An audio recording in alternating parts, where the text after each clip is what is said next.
Vitamin D. In the 1920s, Elmer McCollum, an American scientist, was working with a fat-soluble with his associates, and in 1922 he discovered that the fat-soluble vitamin was made up of two different vitamins. These two different vitamins became known as vitamin A and vitamin D.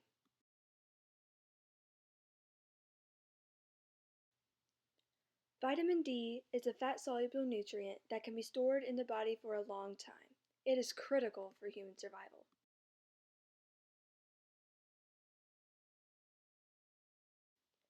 There are two main types out of the 5 types of vitamin D. Vitamin D2, or ergocalciferol, and vitamin D3, also known as cholecalciferol. Vitamin D3 is the more effective in increasing blood levels of vitamin D than any other type. Vitamin D is useless at first until it becomes active. In order to become active, it must go through a two-step conversion process.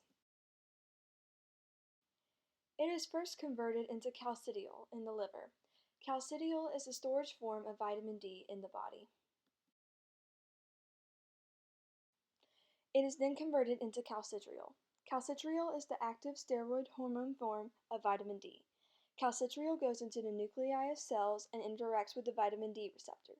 When the vitamin D attaches to the receptor, it turns the genes on or off, which can change the cell.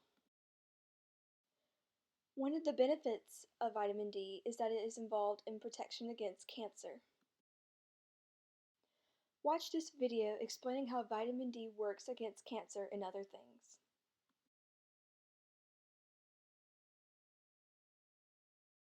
Okay, so hundreds of studies have shown how vitamin D can prevent as many as 30 different kinds of cancer. But how does it work? Well, here's the thing. Vitamin D is actually a hormone, and its primary function is cell management. Yeah, in fact, more than 90% of this important hormone is created when your skin is exposed to UVB light. All right, so check this out. Throughout your body, millions of cells are constantly reproducing, right? Every one of these cells has a vitamin D receptor, and for good reason. Occasionally, something goes wrong with the cell and it mutates. When this happens, vitamin D plugs into that cell and sends a message to the nucleus telling it how to repair itself. If the cell cannot be repaired, vitamin D tells the cell how to destroy itself. That way it won't multiply and spread throughout the body. Okay, so take a second and imagine what happens if your body doesn't have enough vitamin D. Yeah, the mutating cells multiply uncontrollably and can spread throughout your body. But hey, wait a second. If your body has enough vitamin D, it can fix or destroy those mutating cells before they multiply and allow the disease to take hold.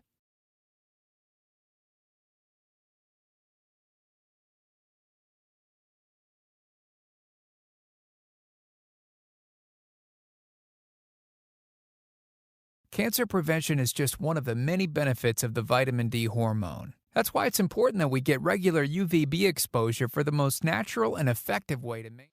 Vitamin D has many benefits, and as you saw in the video, it can save your life. Vitamin D can help prevent osteoporosis. Osteoporosis is a condition in which the bones lose tissue and become fragile. Sometimes this is due to vitamin D deficiency. By having higher doses of vitamin D, you could prevent osteoporosis when you are older. Another benefit is that vitamin D supplementation can increase your physical strength and it can help prevent cancer.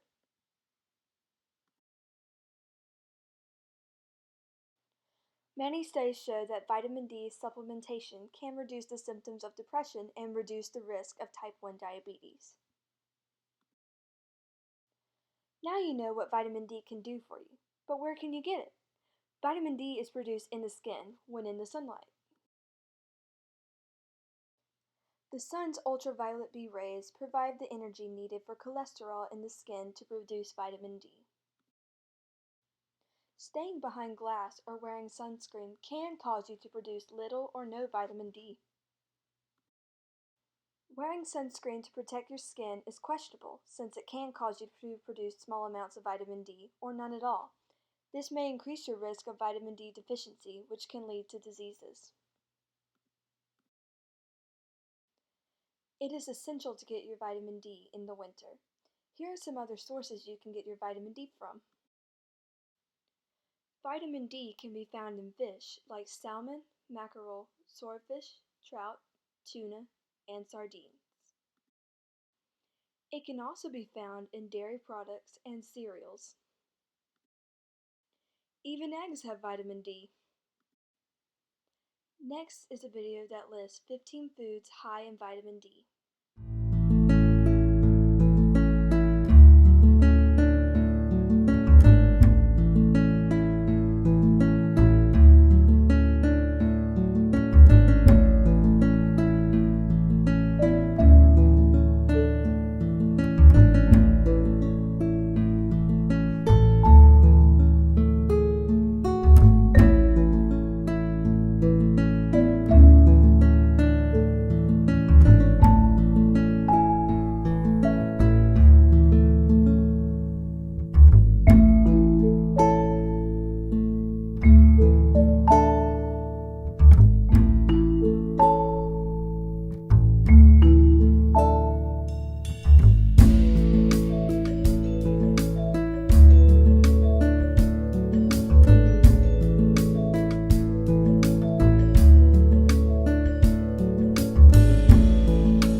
So are you getting enough vitamin D this winter? It's an easy way to help reduce the risk of diseases and stay healthy. This next video is a review of vitamin D3 traveling through the body. Hey guys, it's Zach. I'm just going to show you the basic functions of how vitamin D is converted from sunlight to vitamin D in the body, and the use of vitamin D in calcium absorption and bone health in the body. So, the sun produces these things called UV rays. And the UV rays hit the skin and they convert cholesterol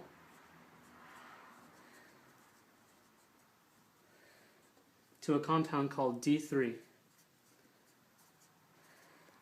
Now D3 travels in the bloodstream to the liver, and in the liver it is converted to a compound called calcidiol. Calcidiol then goes from the liver, travels through the bloodstream into the kidneys, where it's converted to a compound called calcitriol, which is the main active form of vitamin D in the body. Calcitriol then travels through the bloodstream and acts upon bones, and in the bones it helps the resorption of calcium, improving bone health. And also, in the intestines, calcitriol travels to the intestines and helps the absorption of calcium into the body, increasing calcium. This is the basic pathway of how vitamin D is converted from UV light to vitamin D, and how it helps the absorption of calcium into the body.